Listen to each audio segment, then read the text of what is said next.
Hi, hello. Welcome to Beacon Pines Part 5. Last time, we rekindled our friendship with Rollo during the festival, interrogated Mr. Tolliver in our grand secret basement that we discovered, and then left off heading to the library to get some answers on the history of the town. Let's go.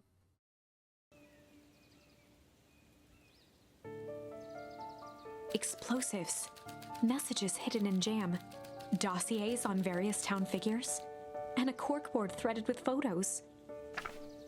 Gran was the only family he had left. He still couldn't bring himself to believe the worst. But the old map with the symbol of explosives in town square made that difficult. As the sun began to set, the kids were no closer to the truth. If I have to read any more records, my eyeballs are gonna pop. We have to keep digging. If I dig another word, I'm gonna end up one of those asinine death records. Rollo Cotter lived a full and wonderful life, till he read so much boring crud, his brains oozed out of his ears. Rollo shut his book with an assertive nod. You've got a better idea, spit it out. You sound like my sister. Keep pushing your luck, pal. And it won't be any boring country records that kill ya. I'll put you in the obituaries myself. Rollo muttered under his breath. You're a country record. Really? That's the bet you've got? When I'm done with you, you will be the footnote in history. Just like... Beck slammed her finger down on the open page before glancing down to read. J. Hartford here. I'd love to see you try. Hey. We're all a little tired. Oh my god, we're all a little tired here. Just take a minute and... Something tickled the back of Luca's mind. Wait, what was that name, Beck? In the Abit? J. Hartford? From the Brookfield... Tribune... From the Brookfield Tribune 8 years ago. That can't be right. What is it? J. Hartford. That's my grand's name. Juniper Hartford. Maybe there were two J. Hartfords? Miss Hartford is survived by her young daughter E. Hartford. My mom's name is Eleanor. Okay, this is getting creepy. If your gran is 6 feet under 3 towns over, then who am I living with? The question hung in the air. Ooh.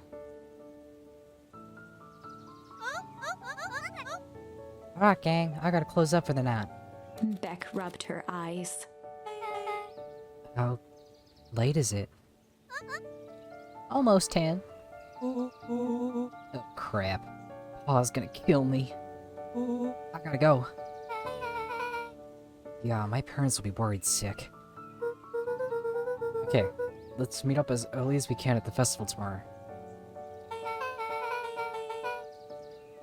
What are you gonna do about the unconscious man in your basement? I'll think of something.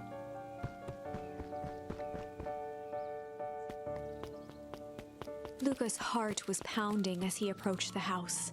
If he was lucky, Gran, or whoever it was, hadn't gotten back yet. And of course, there was Mr. Tolliver tied up and unconscious in the basement. Dealing with him would be the first order of business. Luca shook out his arms to calm his nerves before entering. Oh. He held perfectly still, tempering his breath, and listened closely. I don't think she's a bad person though. I know that there's something up with her identity, but I think she's still a grandma. She was asleep. His only hope was that she hadn't found Mr. Tolliver before dozing off.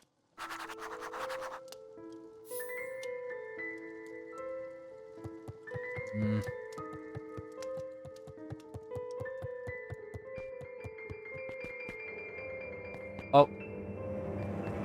She wasn't asleep. She wasn't asleep. Oh no. Mr. Tolliver was nowhere to be seen. Grandma wasn't asleep. Maybe he woke up, escaped from his bindings, and left without a trace? Or maybe Gran knew everything. What do I do? Luca's hungry stomach groaned. Not realizing it, he'd gone the entire day without eating. Brother. Okay, I can figure this out. Just need a little brain food. Luca rushed over to the pile of jam jars, unscrewed one, and shoveled a handful into his mouth. That ain't food, homie. What? I'm afraid your jam delivery will be delayed. He flipped the lid to read the label. Uh-oh.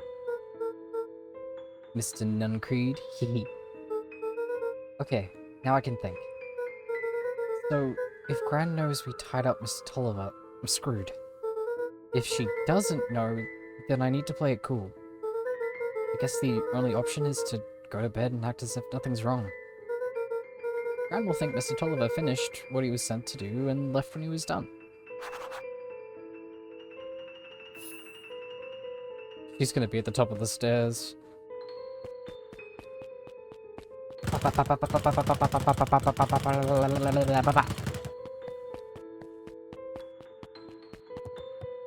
Okay, she's not. We're fine. Okay. Gran? Okay. Stick to the plan. Go to bed and play it cool. It's not creepy at all. As Luca climbed the final stair, the emotion of the day dragged heavily on him. With each consecutive step, his legs weakened. Oh no. His stride began to falter. That jam was for Mr. Nuncreed. He tried to grab for the railing to steady himself. Something was wrong. Come on, legs. Just a few more steps. Luca groaned and tried to move. His limbs might as well have been bolted to the ground. Through numb lips, he mumbled just before falling asleep. The jam. Oh god. Granny? Sweet boy. What did you get yourself into? I don't think she's a bad person. I don't think she's bad. Rest now, and let me handle everything. I think she's still our grandma. Chapter 9. A speech to end all speeches. Oh god. Luca awoke to find himself face down in bed. He moaned into his pillow. Why would Gran drug him? You're the one who ate the jam. Or rather, why was she trying to drug Mr. Nuncreed? Because he's evil. Shaking the questions from his woozy head, Luca snapped back to the matter at hand. The festival.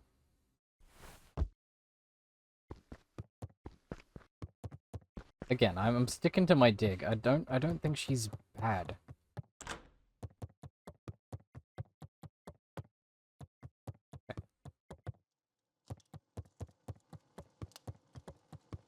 And also, we've just left the basement open.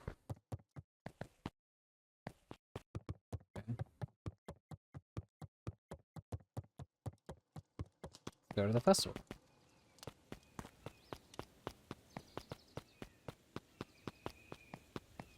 Hey, friends. Where have you been? Brian put something in the jam. Yeah, we know. Secret messages for secret conspirators. No, this one. The one intended for Mr. Creed. Mr. Nuncreed. Put me to sleep. Whoa, ho, ho. Sly devil. That's cute. I think she's trying to remove him from the equation. He might be in danger.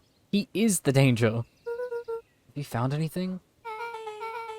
We looked around, but Haven't seen anything odd. Your Gran is nowhere to be found. But Mr. Nuncreed is just loafing around waiting for the speech. What speech? Mayor Gus just got up on the podium. Everyone's gathering at the stage. Let's get moving. Oh god. Augustus Valentine nervously wiped his brow. Is this thing? Hello, Beacon Pines. I'm Augustus Valentine, your mayor, and I suppose you already know that. Oh yes. Before we get started, I just wanted to take a moment to recognize someone who couldn't be here today. This town wouldn't be here. This town wouldn't be where it is today without my father, Sharper Valentine. So, thought we could begin with a round of applause for bidding such a great man. Damn. Even that's more than the old codger deserved. Gus cleared his throat and awkwardly loosened his tie. Right. Where was I? William Kerr bounded on the stage with the energy of a preacher at a big tent revival. Who's Valentine, everyone? He gave Gus a hearty slap on the back and motioned him off the stage. Let's hear it for our mayor. Y'all are savage. What a great turnout. Aw, heck, I didn't prepare anything. But I suppose I could say a few words. Would be a shame to waste such a beautiful podium. You were Mr. prepared, Kerr don't pulled a lie. thick stack of note cards out from his vest. As I just said. Community, conviction, commitment. These are the things we celebrate at Perennial Harvest. For us, these are the pillars of the bridge to a better tomorrow. But I think it's time to add a new pillar. Change. Change is a powerful thing. I can't say words. It's inexorable, unavoidable, and undeniable. And I am dang nam thankful for it. Adgum. I can't read. Change is the reason we're all here today. It's hard for me to believe, but it was only 4 years ago where fate brought me here. A simple business trip, which brought me to a small town, which would change my life forever. Mr. Kerr took a moment to survey the crowd. You know what? He wiped away a single tear. From the second I set foot in Beacon Pines, something about this place has held me captive. You see, change represents opportunity. It represents potential. It was change that helped me recognize the potential of this place. To see that the people of this town, despite suffering such great loss, still held on to the things that made them special. He thumped the podium to emphasize each word. Community, conviction, commitment, change. Mr. Kerr nodded confidently, biting his lip. The crowd was silent, in rapt attention. Fate made a perfect match that day. Nothing is more important to you all than community. And Perennial Harvest is a community first and foremost. Mr. Kerr methodically made eye contact with each section of the crowd. The only way you made it through the foul harvest was an unshakable conviction. Conviction that a better tomorrow was just over the horizon. Perennial Harvest was founded on the conviction that we are that horizon. This festival is a symbol of our commitment to each other. His voice began to build to a crescendo. We now walk hand in hand into a future we will shape together. And that is what change is all about. Grabbing the future by the scruff of the neck and making things happen. Change is a choice. I am tickled pink that we will be all making that choice today. How great is that? Just imagine what we can accomplish. Uh-oh. What was that? The crowd began to look around nervously. Oh god. Okay, if we're about to freeze over, first of all, who is that bear sitting by the river? I have never seen this kid. Let's quickly assess who's here and who's not here. We've got the mayor, Mr. Nuncreed's there. We've got... Just looking. Beck's parents aren't here, are they? Am I blind?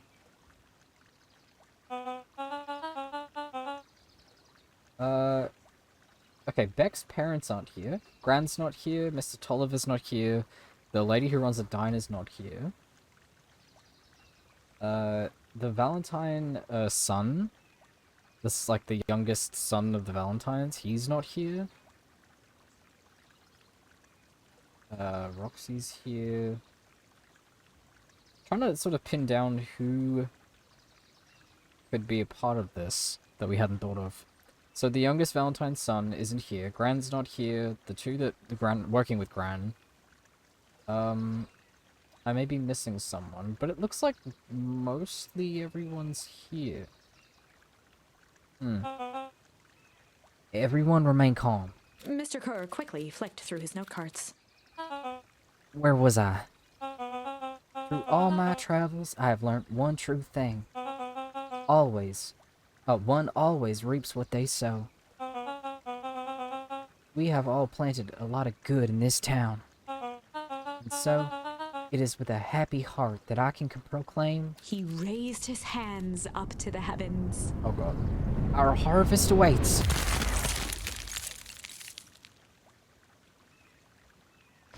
Ooh. At that moment, a merciless wall of impossibly cold air ripped through the crowd, Yeah, we saw instantly that one freezing coming. everyone and everything it touched. For a man like William Kerr, this was a fitting way for things to end.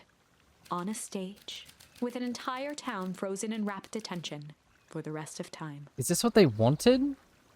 The end. Our harvest awaits, and then we freeze? But his whole thing is about change. So I don't really understand how freezing the town over... I don't really get the point of that? I'm not saying this is a fault in the story, we just obviously haven't figured out the why yet. I don't know if this is something that Gran is doing, or if this is something they're trying to stop. But it kind of sounds like... Is this what he wanted? I don't know. Let's find out. There's that ice again! Whenever I think we're getting close, it comes along and ruins everything! Maybe we should just quit? Maybe you should just close the book, walk away, and never think of me again! Okay. I'm kidding. No, I don't mean that. We got a little closer this time. We just need to try again. Please. Okay. Yeah, so this is the... Okay, I believe there's still quite a few... No, not a few. There's two. So here we can run.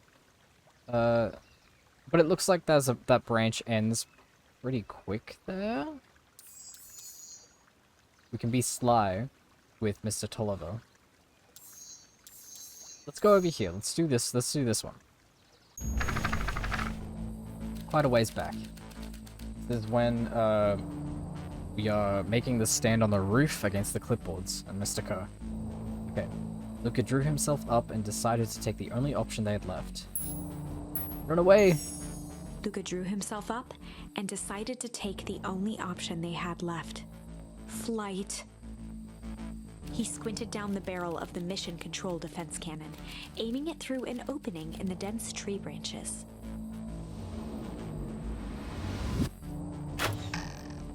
He looked up with surprise as it struck true and taut. Wow, I can't believe that worked. Hey, Mr. Kerr. We'd love to hear your thoughts. But I'm afraid we have places to be.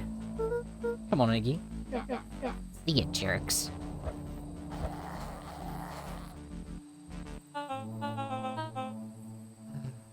Fine. We know where that leads them. This way.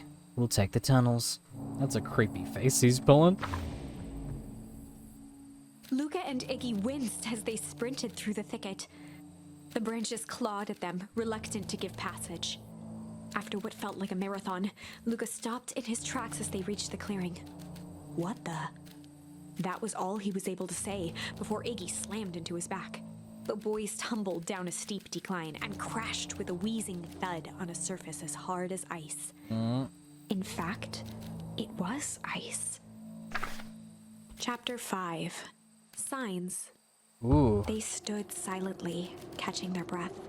The sky was like sapphire. With each breath, a plume of steam escaped from Luca's lungs. Let's keep moving. Luca pulled Iggy to his feet Holy shit. as they gazed across a snowy terrain.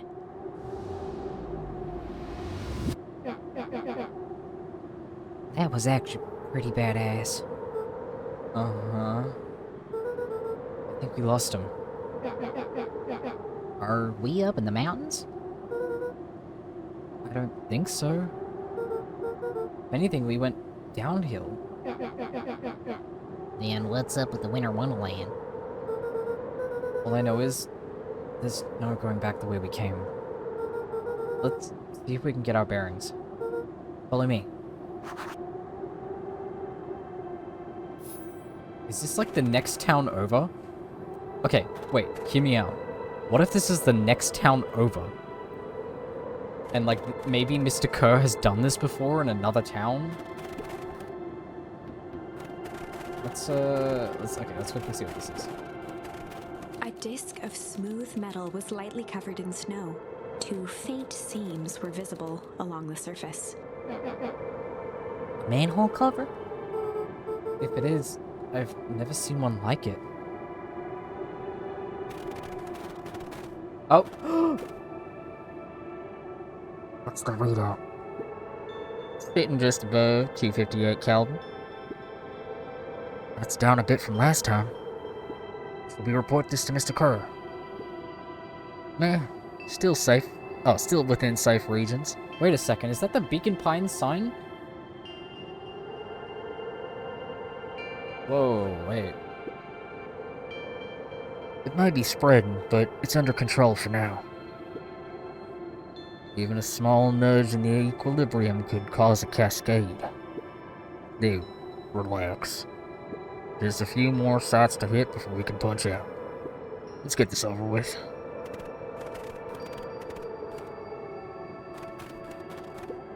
Hold on, is this another Beacon Pines? What's all this? Hard to say with all this snow. I think it's a town sign. I can almost make out the letters under there.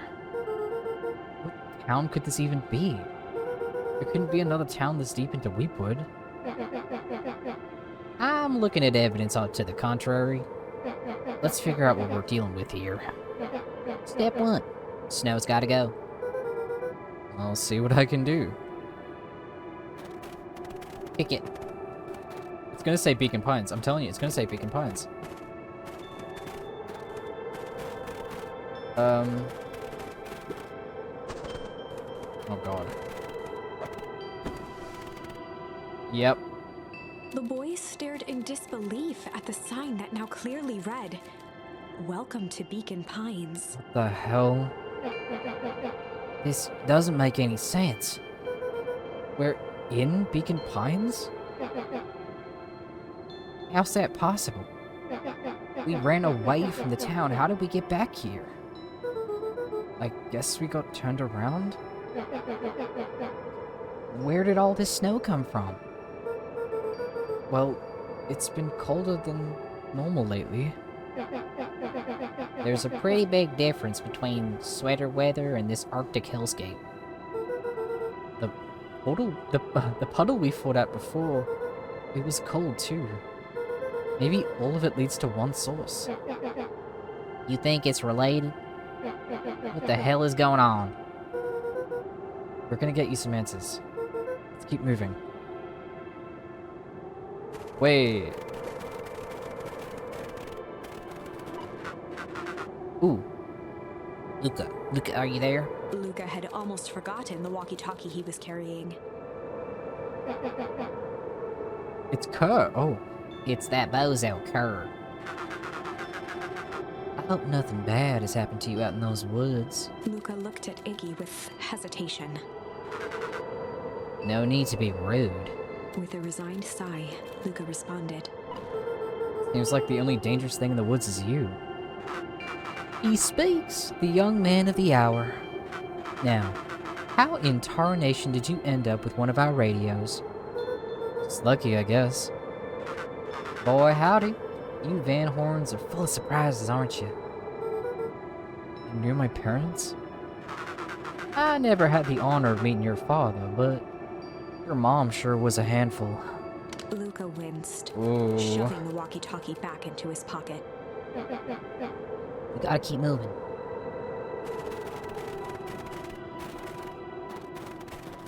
See, this looks like the start area of the game. Like, this is the tree where our dad's buried. And that's where our house usually is. That's the sign. And then we'd go this way to go out of town, but this way's the town. Yeah. Oh, it's like totally different.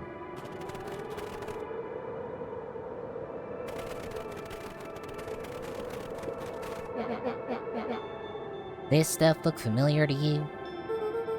It's like that barrel near the puddle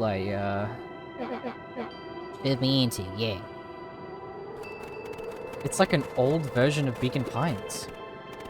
The fencing glistened, each chain link encapsulated with a translucent layer of ice. It's like the stuff they put up around the Weepwood. What stuff who put up? I don't know. It's all frozen. Looking down at the frozen stream, Luca could faintly see a school of minnows encased in the ice. Whatever happened here, it happened fast. The fish didn't even have a chance to run. Or, you know, swim, run. Man, what the hell? The crunching of footsteps trailing Luca went hush. He looked back to see Iggy's face twisted with confusion. Everyone's gone. What? There's Nothing here but more snow. There must be an explanation for all of this. We have to keep looking. You can look all you want. I quit. Iggy, we have to keep going. You don't get it, do you? This isn't one of your pathetic Hank Atomic stories. We aren't gonna save the day. We aren't even gonna save ourselves. My face is mangled. The town is destroyed. Everyone we've ever known is gone. We don't know that. You can't just quit. Do whatever you want. I'm done. Iggy, it's gonna be okay. Luca peered upward at the darkening sky. He let out a long, foggy breath. Faintly, Iggy began to cry. Seeing Iggy in such a pathetic state gave Luca a sense of compassion, and more than a little guilt. It is getting pretty late, I think. Probably not a great idea to stumble around in the dark anyway. Luca allowed himself to collapse next to Iggy. Let's just rest for a bit. The boys huddled together for warmth and comfort. If not for exhaustion, their minds would be racing, trying to make sense of the events of the day. As it was, all they had energy for was to sit in silence, numb. At least go in a building.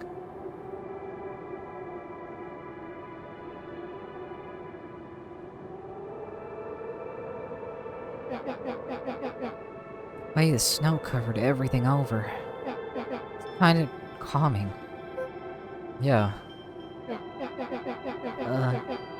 I haven't had time to say it, but thanks. Huh? For getting us away from those creeps. I sort of froze up back there. Iggy, I should be the one apologizing. This all happened because I lost my temper. Nah, that's bull hockey. First of all, you didn't know what that gunk would do. You didn't, right? Of course not. And second, Stop with this baloney about losing your temper. But I did lose my temper. Iggy motioned sarcastically to his half-deformed face. Obviously. But that's exactly what you should have done. Huh? I was being a horse's ass. You were supposed to be a horse's ass in response. That's how it works.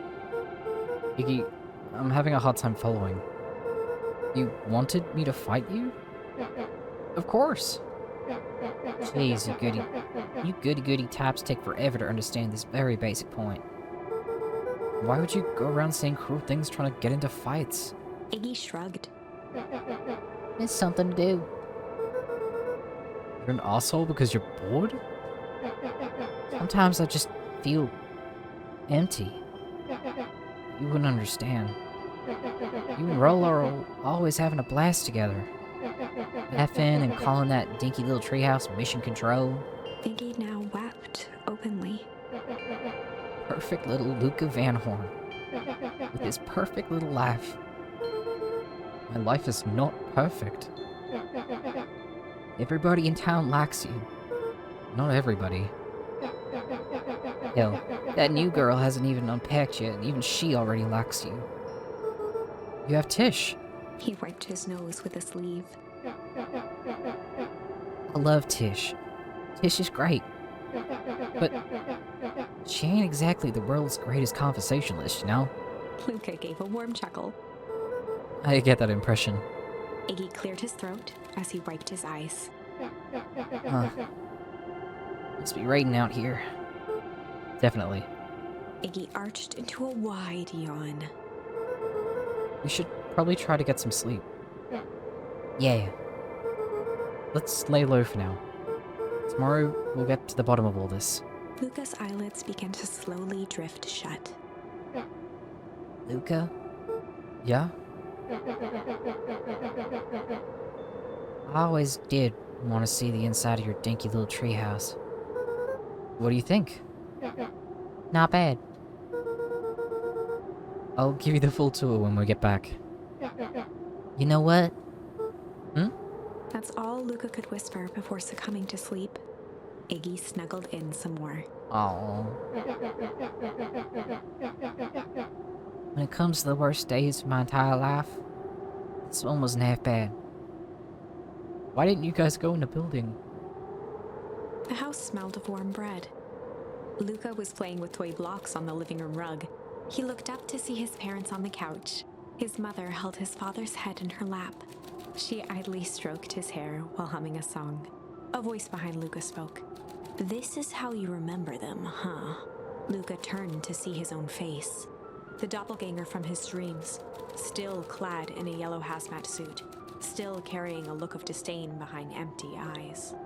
"Aw, look at this perfectly cozy scene. You know it wasn't really like this." The figure picked up a toy block and inspected it. "It's amazing the facades that one can build given the right materials. Not that I blame us. These are a child's memories, all warm and fuzzy. You don't remember, do you?" Lucas snatched the block from the figure's yellow-gloved hand. "Remember what?" The doppelganger pointed to the couch. "The last day we saw him alive. The day he chose to abandon us." Luca turned to look at his father, still lounging on the couch. "That's not true.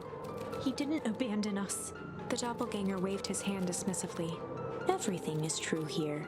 It's just a matter of what we choose to see. Let me show you." The world flickered and pulsed. Luca was sitting next to his bed, listening to his heartbeat with one of his dad's stethoscopes. The doppelganger limped into the room. Now, we both know that's not how this went." He grabbed Luca's hand and guided the stethoscope to the floor. Luca heard muffled shouting, brought close by the stethoscope. It was his parents, fighting. "Do you remember what we did next?" Luca gave a slow nod and crept down the hall to peek through the banister. He could see the outline of his mother at the bottom of the stairs. "Damn it, Walt. We can't afford to get involved in this." She was scared. His father stepped forward.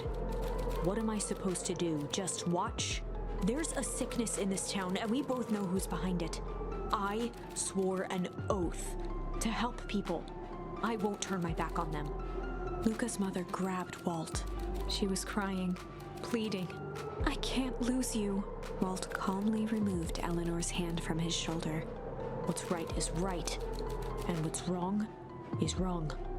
I could never live with myself if I let Sharper get away with this.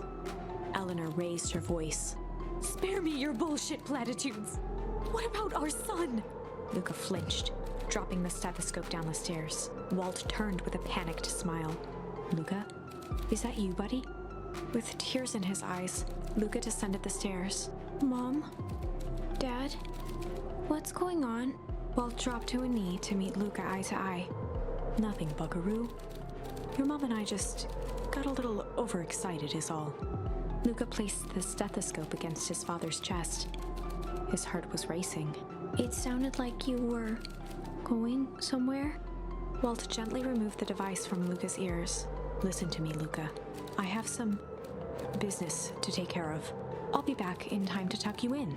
Luca hugged his father tightly. Promise? Walt stood up and walked to the door. He glanced over his shoulder. I promise. With a wink and a grin, he put on his hat and strode out into the evening sun. Who are you? A figure approached soundlessly from the foggy snowfall.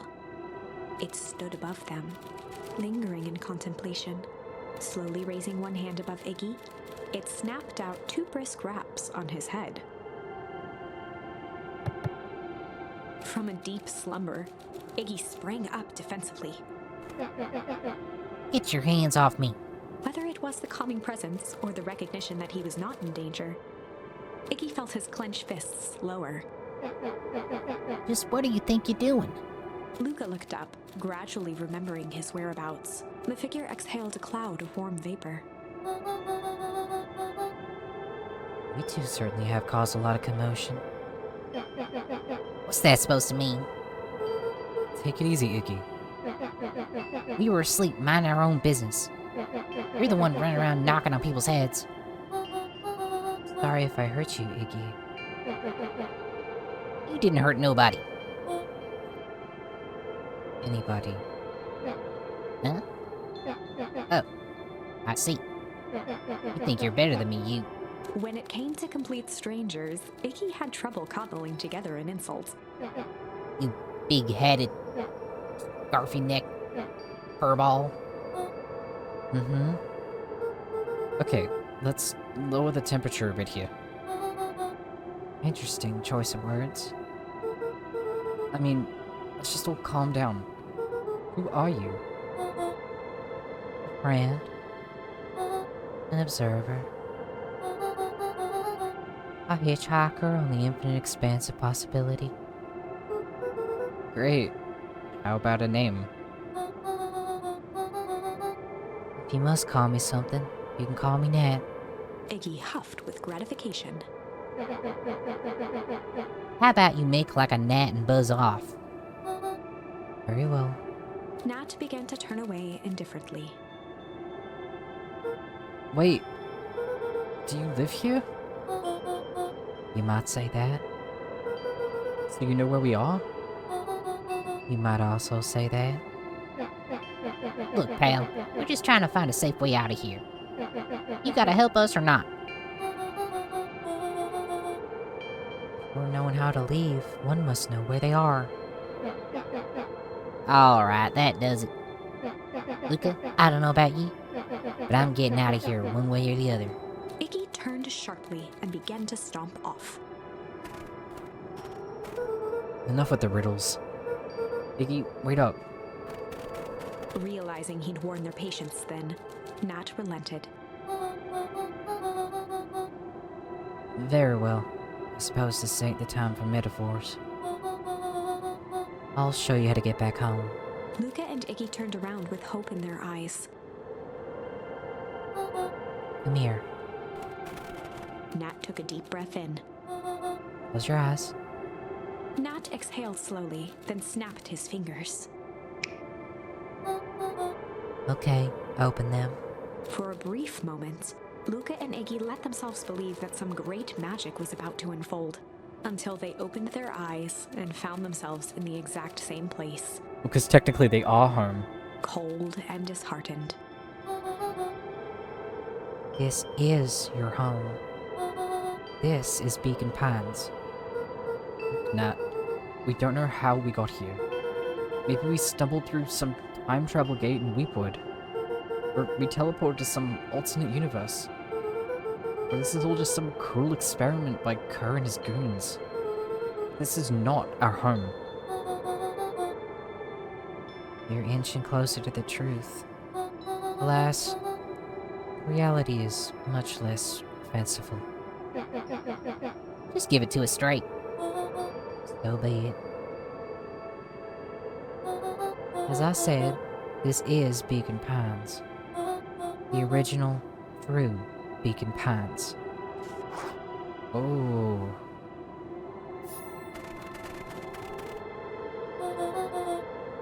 You both grew up here. But the town you've called your home for the past several years is a replica. A remarkable achievement of engineering, to be fair. But a replica nonetheless. That's impossible. It's too much work. You'd need a whole town to replicate a whole town. Indeed, to pull off such a feat would require immense labor power. That which could be moved would be moved. That which could not would require a precise duplicate. We would have noticed. No you wouldn't, because they fucking evacuated everyone to quote-unquote repair the groundwater, remember? So when they evacuated us to the next town over, they just moved us back to the replica. Oh... Someone would have noticed. You'd think so, unless the auditing was impeccable. A mind-numbing attention to detail. As for the innumerable trivialities which complete the tapestry, well, you can leave that to this miraculous thing we call a brain. It has a real aversion to discontinuity, a revulsion even. Brain has a wonderful way of smoothing out the rough edges, keeping us sane. So, you're saying that someone made an entire new town, moved us all, and no one noticed? Precisely. But why? Why is the one question that can never be answered with certainty. The best one can do is to uncover. Nat narrowed his eyes, furrowed his brow, and uttered, The source. Why'd you say the source like that? Why, indeed. Luca began to laugh uncomfortably. It's so ridiculous. There's no way they could... He looked down at his feet. His eyes started back and forth in contemplation. With a sudden pain, a thought struck him. If this really is home... He sprinted off into the pale distance. Off he goes. As Iggy turned to follow, Nat called out, Iggy. It's not too late to turn back. Simply head west through Weepwood.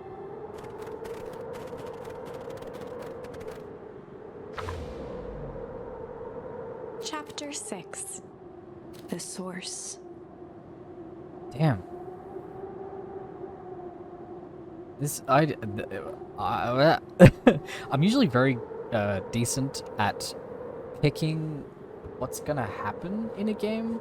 Like, I can sort of pick apart a story and find the little details.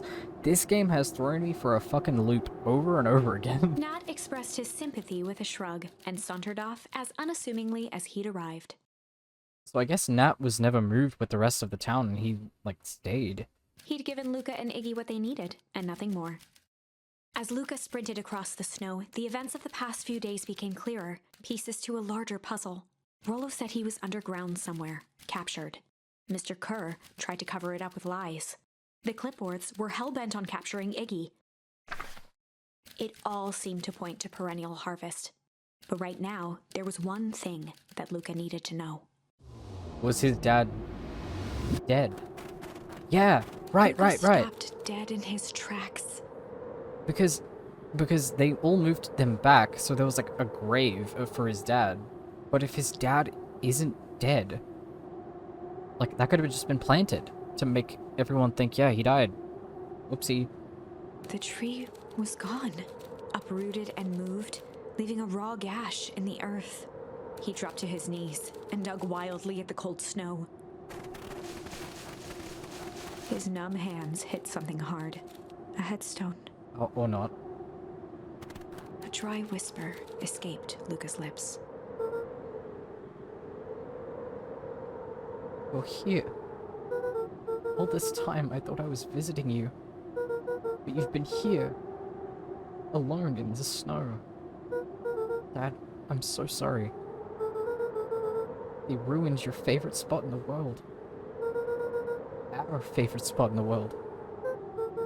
Dad, what do I do? There was no reply. Just snow-covered silence. That's awful. Why'd you give me the slip like that? What if I couldn't find you, you jerk? Iggy finally noticed the tears welling in Luca's eyes and the snow-covered grave. Oh.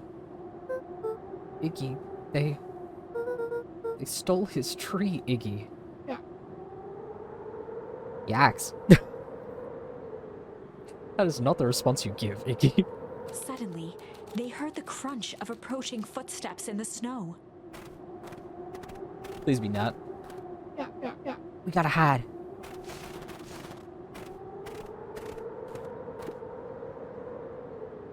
Too far down, coat. Fall off distance is still good. Dude, do you hear me? I said 259. Sorry. You ever think about what we did here?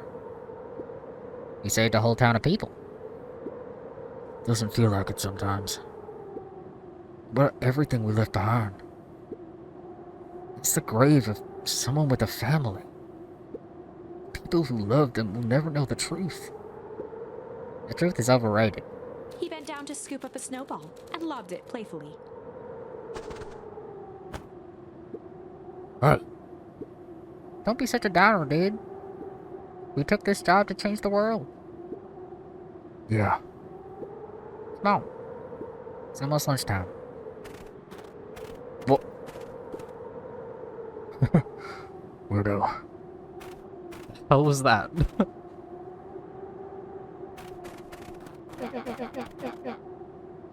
Here, I thought I was a jerk. These dinguses are out here literally dancing on graves. Luca stuttered through heaving sobs. I thought I was visiting him. I thought he was with me. Not gonna lie, that's a bad break. Here's some advice. Iggy gave Luca a solid smack on the back of his head. Hey, Who's any of this helping? what? Sitting here in the snow, crying like some pushover? Who you helping? Iggy, look what they did. They lied to everyone. Blah, blah, blah. Luca Van Horn, you're a lot of things, but you ain't no pushover. What did I tell you before? When some jerk comes at you, acting like a horse's ass, I should stand up for myself. hell yeah. Her and his merry little band of clipboards put off this switcheroo for a reason, right? Nat mentioned something about a source. Luca wiped his eyes with a sleeve. Whatever's at the source must be awfully valuable to Perennial Harvest. Sure would be a shame if something unfortunate were to happen to their precious source, wouldn't it? What do you have in mind? If it's small enough to steal, we snatch it. If it's too big to snatch, we smash it. And what if it's too big to smash? Iggy flashed a mischievous smile and cracked his knuckles. I'm always up for a challenge. I'm gonna make this right, Dad. I promise. Let's do this. Ah! We do anything? Oh. It can get awful cold out there in those woods, Luca. Probably best you two stay put and conserve your energy. Help's on the way. Where's Roller? Where's my mum? Did you kill her? Oh, heavens no! Do I seem like a killer to you? Iggy and Luca shared a skeptical look. Well, do I? Aw, shucks, now that hurts my feelings. Screw that guy. Man, this is so fucking interesting. Wait a minute. If this is the original town, then that means... Iggy darted behind a large pine and began digging furiously. He emerged holding a shoebox with a crude skull painted on its lid. That. Long story. So, a few years back, I, came into possession of some premium grade fireworks. Not the wimpy firecracker stuff they give kids. The good stuff. So, why did you bury it under a tree? That's the long part of the story. You and Rolo were also doing chores at Rolo's chicken coop. You guys pissed me off for some reason or another. Luca rolled his eyes with realization. No, you didn't. Iggy stifled a chuckle. Yep. I just wanted to give you guys a little scare. But like I said, those were some primal fireworks. So, I might have underestimated things. You blew up the chicken coop? I prefer to think of it as a... There are so many big words. I prefer to think of it as an incendiary redecoration. Sorry. You should have seen the looks on your faces. Rolo got grounded for months. Which is why I needed to stash the evidence and lay low. So I buried him under that tree. But when I came back for him later, they were gone. I figured some grown-up found him and tossed him. Iggy triumphantly raised the shoebox. Turns out, it wasn't the fireworks that got moved. It was us. Unbelievable.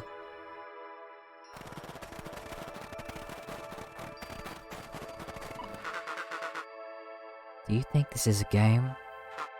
Newsflash, boyo. You're not a hero. You're a little brat who's in way over his head. A hero is just someone who refuses to give up. Comics these days are rotting children's brains. Everyone thinks they're a spaceman superhero.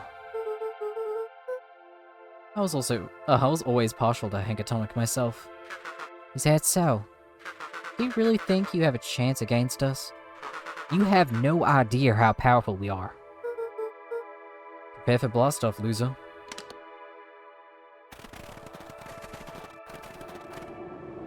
Whoa.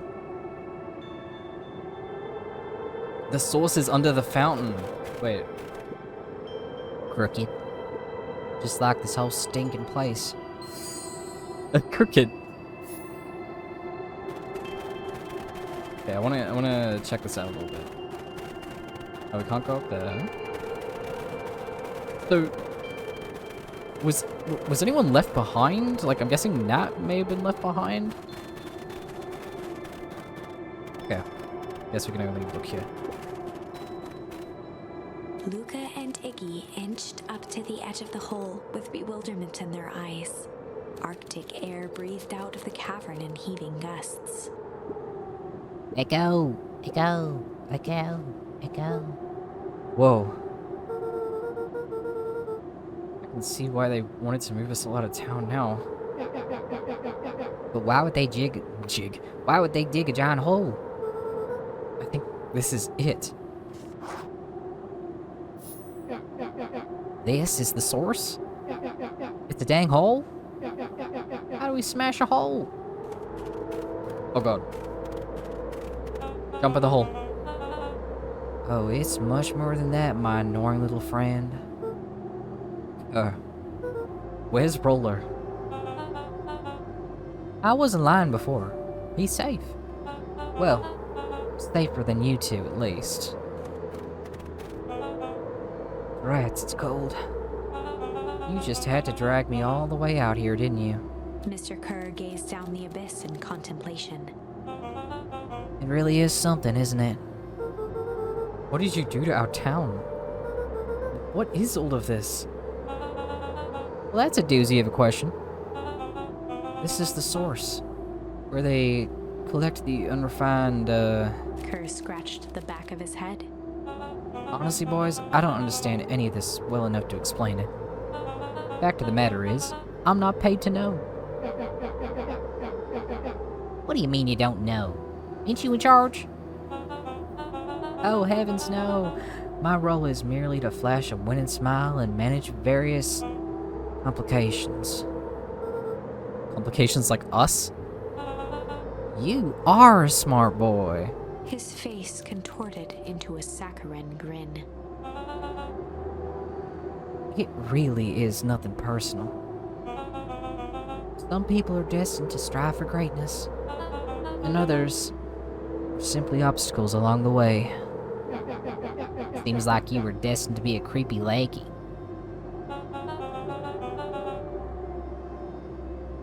The point is that we all play a part in our life.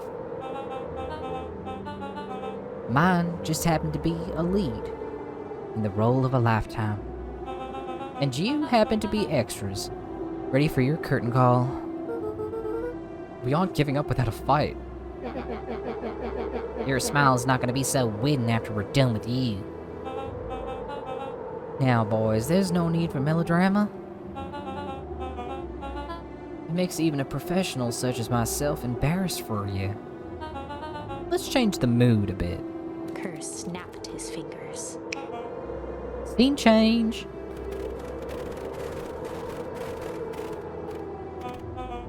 There. That's better. Deal with them. Iggy turned to Luca with a sly glance. Why are you smirking? Because I have a box full of fireworks and you don't? Iggy waved the box into the air, threatening to drop it down the hole. Stop. Let's not do something regrettable. Joke's on you. Regret is one of my specialties. Out of curiosity, what would happen if I threw these in your precious hole? Nothing. Nothing at all. You're a terrible liar. I'll have you know, I'm an exceptional liar. Up. That's far enough. Iggy plucked a single bottle rocket from the box and held it up with reverence. Pop, you fool. Call off your goons. After a long pause, Mr. Kerr flung up his hand with frustration. Very well. You can all head back for the night. It's been a long day. I'll handle these two from here. Not the moonwalking. Mr. Kerr sighed into the frigid air. Just us now, Iggy. And put that down. What? Like this? With a nonchalant flick, Iggy tossed the firework into the hole. Let's go.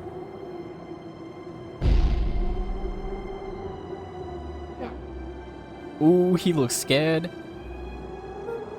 Whoa. With a growl, Kerr leapt at Iggy, crashing through Luca. Iggy tried to twist away, but in the struggle they both tumbled over the side. Luca dove forward, bracing Iggy's hand just before it slipped. No. His grip was made precarious by the cold, wet snow. He could see Kerr further down, clinging to Iggy's coat. You reckless child. What have you done? Luca, listen to me. Hold on tight and use the walkie-talkie to call them back. What channel do I use? It doesn't make a damn difference, they're always listening. You do that, the clipboards would just haul us up and snag us both. The only way you get out of this is if Kerr's out of the picture. Just let go and save yourself. If he lets go, we both die.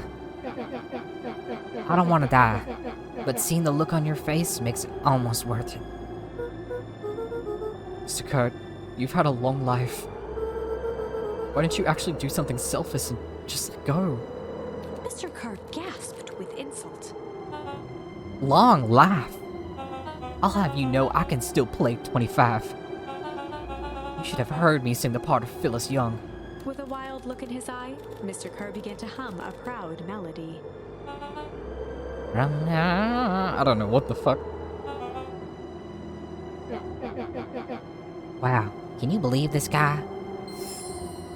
More words. Luca's hand began to cramp. His voice began to crack. Just let go. No can do.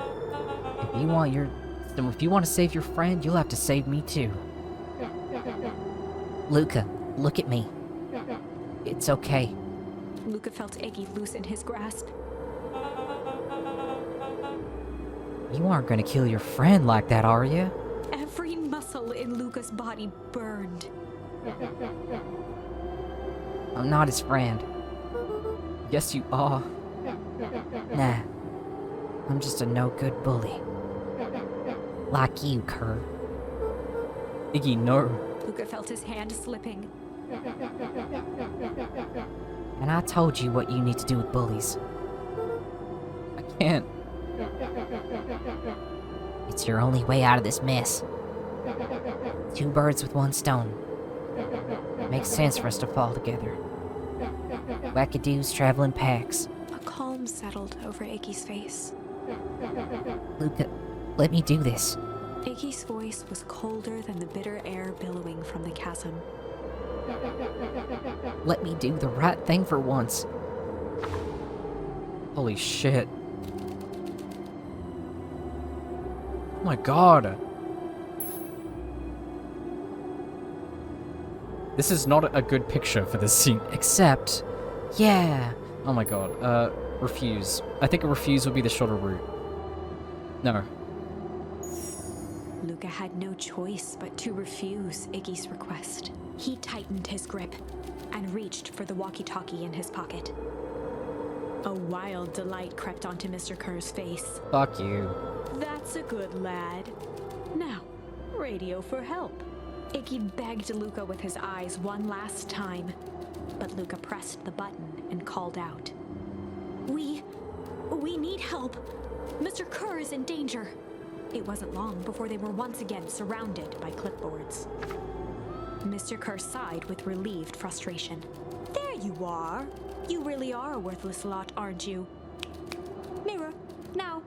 A clipboard dutifully produced an ornate ivory hand mirror, and Mr. Kerr began preening his tousled hair. Brother. Ah, that's better. Mr. Van Horn, I applaud your sharp thinking under duress. I'll put in a good word for you with the founder. Take them away. A swarm of hands overpowered Luca. The last thing he saw before a cloth bag was pulled over his head was the defeated look on Iggy's face. I'm sorry, Iggy. The end. I think this was one of those times where doing the right thing was the wrong thing.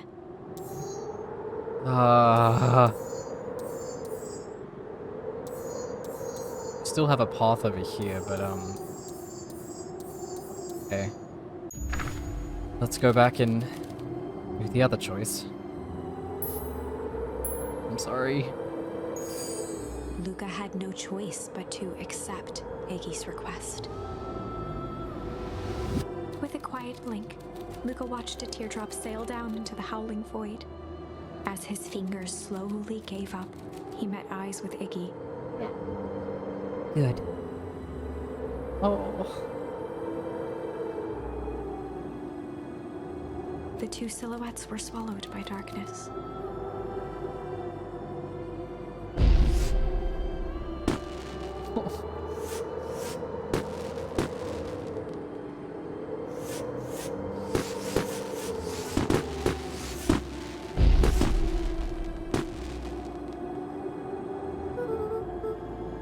another goodbye, Iggy.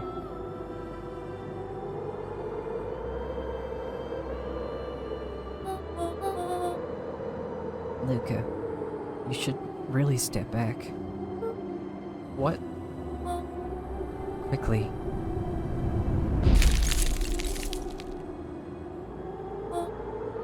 Curious.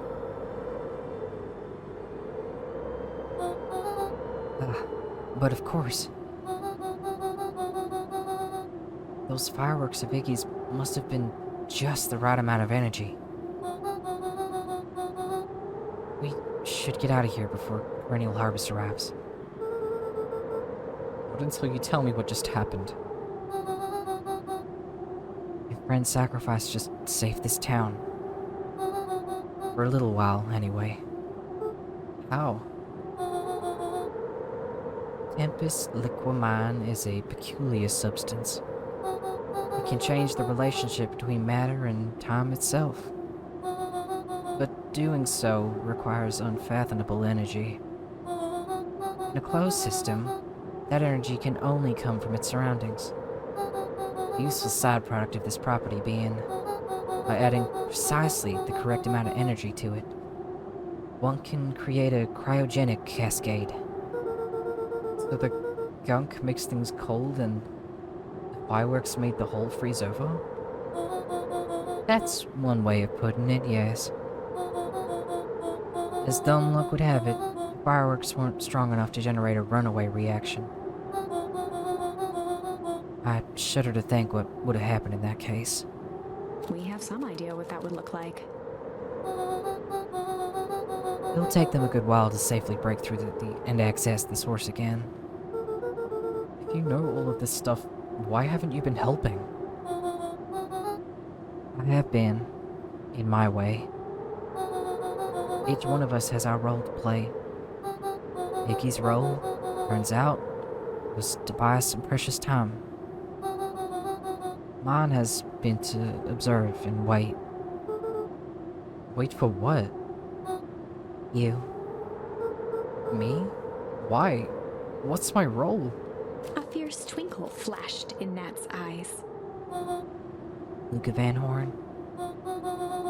You are gonna save the world. With a chuckle, Nat turned and walked west. Dumbfounded, Luca followed behind him, trudging through the snow.